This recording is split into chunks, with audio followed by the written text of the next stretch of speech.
The Chapelton Maroons recorded their first win since September with a 1-0 victory over promoted Treasure Beach in the Reign of Jamaica Premier League at Stets today.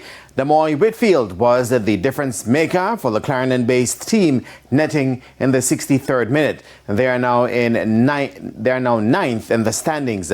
Head coach of Chapelton Maroons, Donovan Dookie, believes that they have finally had the result to match the performance. We came back, drew 2 games. We lost 2 consecutive games, back to back, but I think we played well.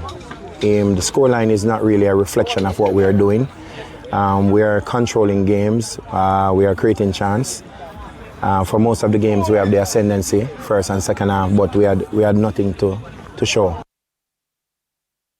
Coach of Treasure Beach says he isn't worried about their unfavorable results, which now sees them in the relegation zone.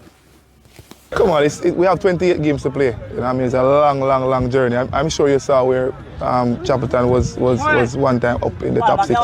You know, so we're all working. And I mean, we transfer when there's no open, so we'll change some things around and refocus again.